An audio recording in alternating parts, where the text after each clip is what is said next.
Universidad Tecnológica Boliviana, sede La Paz, a cargo de la docente Andrea Hortensia Gómez Esprella, de la materia de Derecho Civil 3, de cuarto semestre paralelo C. Los estudiantes son Blanco Calancha Grover Alexander, Churki Chino Luisa Kelly, Choque Colque Leticia Heidi, Choque Cejas Nadia Mirelli, Loza Luna Juana, Cerezo Fernández Stephanie.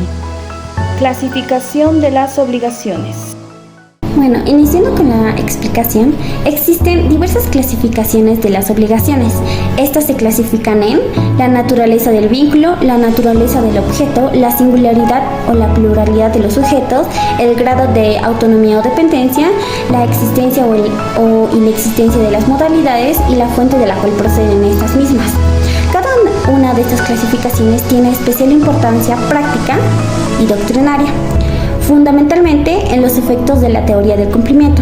Algunas veces la modalidad de la prestación tiene tanta trascendencia que da lugar a verdaderas categorías de las obligaciones con un régimen jurídico propio y diferenciado en variados aspectos.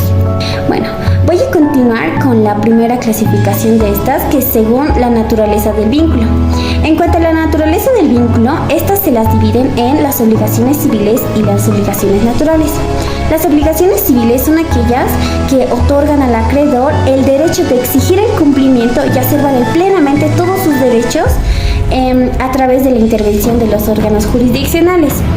Es decir, que en ellas su titular tiene el correspondiente poder coactivo de pretensión a la prestación, y de tal pretensión nace a favor del acreedor la responsabilidad de obtener eventualmente, en caso de incumplimiento, el cumplimiento específico por vía coactiva de la prestación o de obtener igualmente la suma de dinero bajo forma de resarcimiento de daño. Realmente la teoría general de las obligaciones se desarrolla teniendo en consideración esta clase de obligaciones, que son las que tienen fundamental importancia desde el punto de vista práctico. Las obligaciones naturales, según la doctrina y la jurisprudencia, son obligaciones que carecen de sanción, esto es, no dotadas de poder coactivo, por lo que el acreedor no puede exigir al deudor el cumplimiento forzoso. Por lo tanto, son susceptibles de cumplimiento voluntario, pero no de obligaciones por los medios legales, es decir, que no pueden obligar al deudor que pague la deuda. Estos se constituyen en el campo jurídico la excepción al derecho que tiene el acreedor de hacer efectiva la ejecución forzosa. No obstante, una vez que hayan sido cumplidas espontáneamente por el deudor, este carece de ser repetido lo que hubiera pagado en virtud de ellas, es decir, que no puede repetir la misma acción.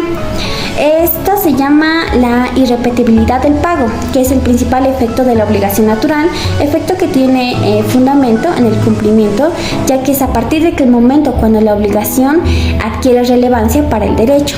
Por ejemplo, de estas obligaciones los encontramos en las obligaciones que comienzan siendo obligaciones civiles y se hallan extintas por la prescripción, o en las deudas de juego u otro. Y bueno, en resumen, las obligaciones civiles se caracterizan porque la ley les acuerda todos los derechos y facultades a un acreedor para poder exigir el cumplimiento. En cambio, las obligaciones naturales carecen de derecho de acción, pero una vez cumplidas por el deudor, no son susceptibles de poder repetirse nuevamente. Son obligaciones único o singular, que esto es cuando hay un solo deudor y un solo acreedor. También tenemos obligaciones o plural, es los deudores o acreedores. Las obligaciones principales son aquellas que presentan la parte esencial de un contrato o acuerdo entre las partes. Estas obligaciones son las que cumplen con el propósito principal del contrato y establecen los términos y condiciones fundamentales que deben ser cumplidos, como podría ser el pago de una suma de dinero, o la entrega de bienes, o la prestación de servicios acordados en un contrato. El incumplimiento de una obligación principal puede dar lugar a reclamaciones legales y a la posibilidad de que la parte perjudicada busque compensación o la ejecución forzada de la obligación en un tribunal. Las obligaciones accesorias son aquellas que están vinculadas o subordinadas a una obligación principal. Estas obligaciones existen para garantizar el cumplimiento de la obligación principal o para regular ciertos aspectos adicionales relacionados con el contrato. Incluyen proporcionar garantías, fianzas, seguros u otras formas de respaldo para asegurar el cumplimiento de la obligación principal. También pueden incluir obligaciones de confidencialidad. El incumplimiento de una obligación accesoria puede dar lugar a reclamaciones legales por el incumplimiento de un contrato y por los daños y perjuicios según lo estipule el contrato. Fuentes de las obligaciones.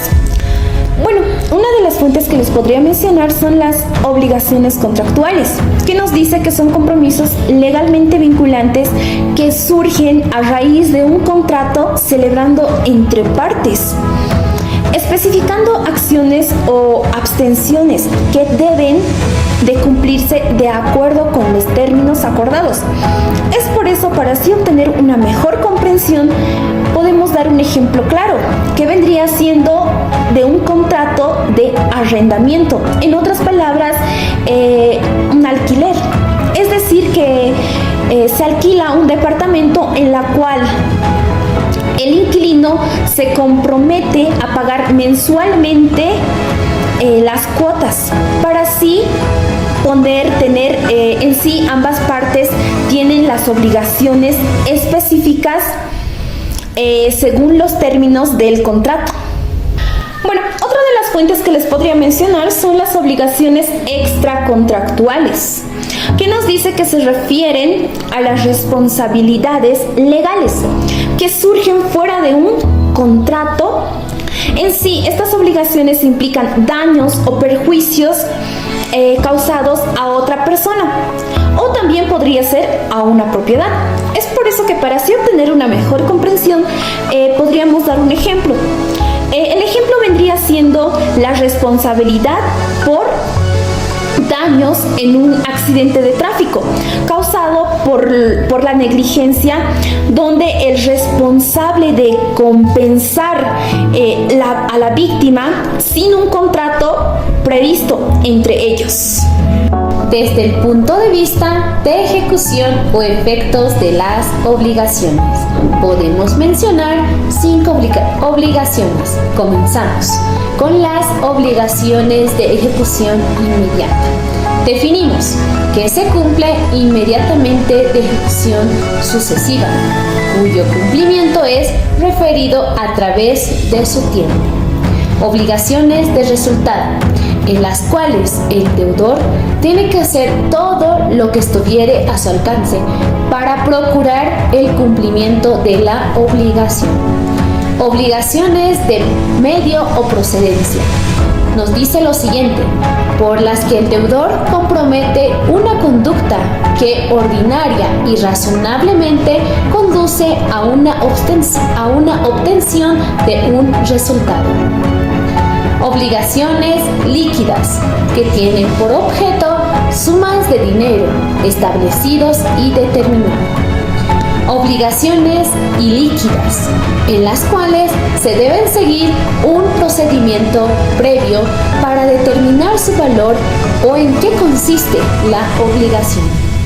Obligaciones ambulatorias o pro rem. Esta obligación es una figura jurídica con características indistintamente. Obligaciones pro rem, reales o ambulatorias, se definen como obligaciones que incumben al propietario o poseedor de una cosa. Entre sus características, el titular de la relación señorío puede liberarse de esta obligación abandonando la cosa. Obligación del propietario de mantener las prestaciones linderas de 3 metros del muro divisorio que está estipulado en el artículo 120 del Código Civil. También tenemos obligación del propietario de cortas ramas que pasan por un límite de propiedad. En este está estipulado en el artículo 121 del Código Civil. También están ciertas obligaciones surgidas por el usufructo, el goce y disfrute de la cosa, que está estipulado en el Código Civil del artículo 223 al artículo 243 del Código Civil. Doctora Andrea Hortensia Gómez Esprella, agradecer por su compromiso, por la enseñanza, dedicación, paciencia y sabiduría. Han sido faros en nuestra educación académica. Ha sido un honor ser sus estudiantes. Gracias por su atención.